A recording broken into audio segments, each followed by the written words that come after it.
make sure you grab a Bible and a worksheet and a pen if you need it. We're going to be in James chapter 5.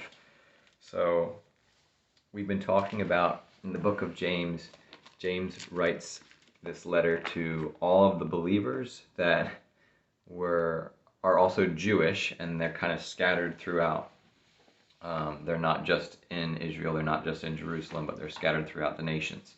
You can read that in just the first couple verses of the letter of James, where he talks about who he's writing to. And he's trying to help them understand, as Christians, our faith, if we really believe in Jesus Christ and what he's done for us, that we are transformed, and our faith leads to action, that there is evidence of our faith in our life if we truly have real faith. Because there are people that claim to be Christians, that when it comes down to it, their faith is no more than just words. There's no actions to prove their faith. And James says, faith without works is dead.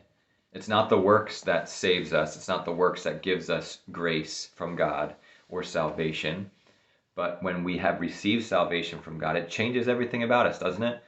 It causes us to love people. It causes us to see the truth about the world, about the state of people, and about God's plan for salvation. And so we want and desire to know God more. We want and desire to help listen and obey him and his word.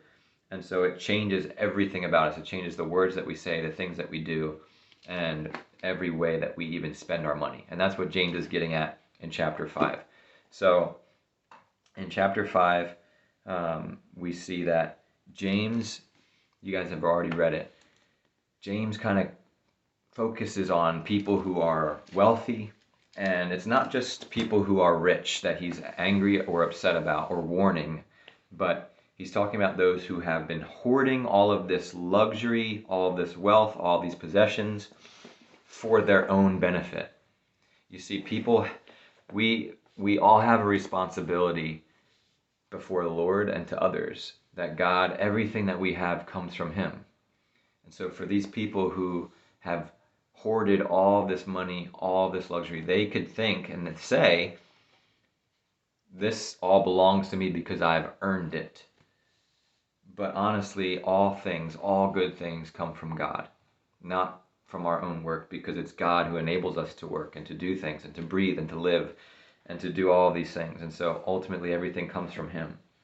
And so he's upset about these people because they have oppressed people for their own benefit, for their own luxury, their own self-indulgence, right? As you were reading, talks about how they didn't pay their workers who were working so hard for them, and they built up their own wealth, their own luxury.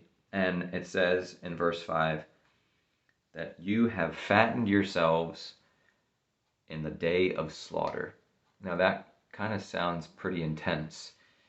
But what he's getting at is farmers used to feed their cattle, feed their animals that they would slaughter so that they would be fattened, so that when it came to the day of slaughter, they would taste better. Or really what he's saying is these people will all be judged. We will all be judged by the end of our life for the actions that we did and for the actions that we didn't do. And for these people, it says that really ultimately what he's telling us is we don't need to be striving after money. We don't need to be striving after fame or popularity or these selfish ambitions that we might have, because ultimately all of this stuff that we have is meaningless without Christ. And so I think it's twofold. One, it gives us hope knowing that Christ will judge those who are wicked, those who are selfish. Christ will judge all of us according to our deeds. And at the same time, we don't need to strive after money. It shouldn't be our end goal to become famous or have all these things and all focus on us or attention on us, because ultimately it's about Christ. And for these people, they will be judged because they lived selfishly. And so for us, we can take this and we can read it and we can think, oh, I'm not a rich oppressor. I'm not hurting other people. This isn't really about me.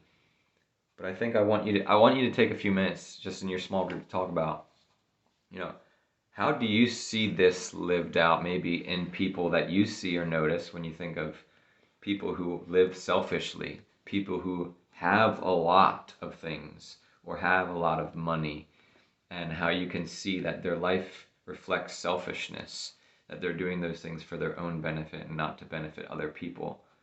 But also kind of look introspectively into ourselves and think, how am I living selfishly with the things that God has given me?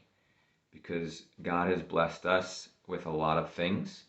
And I want to use that word blessed carefully, because what we see in the New Testament, when we see what Jesus talks about when someone's blessed, he's not normally talking about material things, but he's talking about spiritual blessings, heavenly blessings, the blessing that we receive even when we have nothing, that God is everything for us. Christ is our everything, our all in all.